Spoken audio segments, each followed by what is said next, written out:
The following video may contain sensitive topics. The views and opinions of the presenter to these are plainly his own. Furthermore, any and all views and opinions of the presenter do not in any way reflect the views, opinions, statements, and advocacies of his personal contacts, his family, his affiliations, and his profession. While the presenter makes a commitment that all content is original, he is obliged to cite references or acknowledge resources mentioned or used in the production of this video. This disclaimer is also written in the description below. Once before I slept, I thought to myself, why do people complicate things? And I thought, why not ask the most controversial of questions?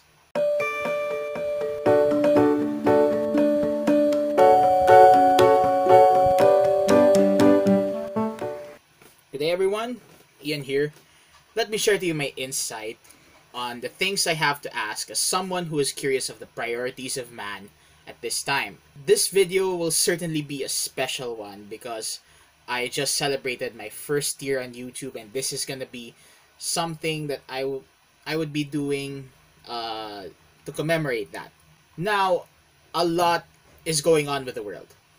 An imminent world war between the United States and China and their respective allies, riots, looting, and pillaging across America just because of another case of police brutality, fears of further spread of the coronavirus pandemic as lockdown restrictions here in the Philippines ease up, as well as in other parts of the world, and even things like decriminalizing abortion being talked about in the midst of the pandemic. And don't even get me started with the YouTube drama with Keemstar, Muta, and Ethan of HDHG, and locally with Nico David versus Makagago.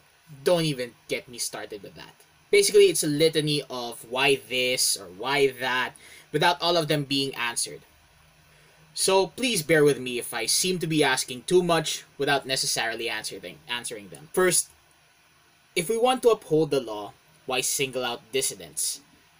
If freedoms are inalienable, why silence dissenters? Clearly, this is about a bill tackling anti-terrorism, which some say is a crackdown to the inalienable rights of people to demand accountability to their governments. Many of us demand answers but find none. And I do understand it's a matter of time until we all find out. But here's the irony. Coming up to the anniversary of the Tiananmen Square massacre, I ask, if we hate the tyranny of Red China, why do some base on a Maoist offshoot of communism to uphold human rights? Because while activism shouldn't be labeled as terrorism, as everyone is granted the freedoms of speech and expression, and not all activists are necessarily communists for that matter, people should realize that the communist ideology that some of the local activists here in the Philippines live for with raised fists in the streets and sadly die for with gun in hand in the jungles is the same one used by the country of its origin to crack down the legitimate concerns of a people who will never bow to a regime that silences dissenters. Ironic, isn't it? While the pandemic is a top priority, it is understood that other matters should also be discussed, such as ABS-CBN's broadcast franchise renewal and the Balik Probinsya scheme to incentivize religious economies to become self-sufficient so as not to have people flocking to Manila, Cebu, or Davao for work. Now, for all I know, there are much more important things to discuss other than those mentioned. But having said that, I ask, if human rights is important, why push for reproductive preferences without regard to the human rights of an unborn child? Why push for abortion if the current buzzword right now is the coronavirus pandemic and how to find a vaccine and a cure for it? You see, ladies and gentlemen, mga kababayan, talks like this can be discussed at another time once the pandemic is over.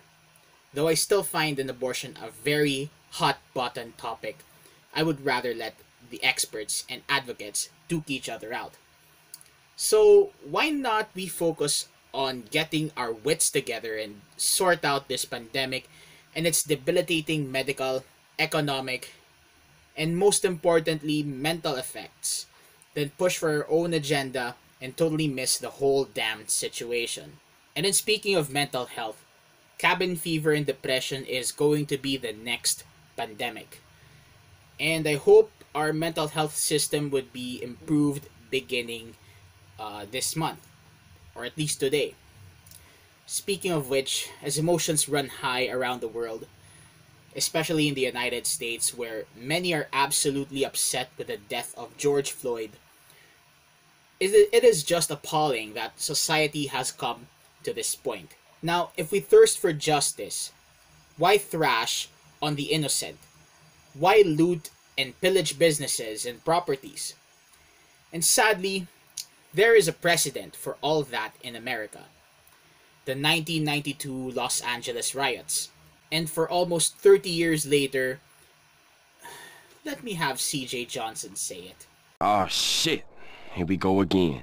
What's worse now is that it has divided that nation between those who wanted to express their disgust by peaceful protests and those who are so outraged that they lash out on everything they see, looting stores, destroying businesses, and harming police officers that even those who peacefully protest against the police have to protect them from the rioters.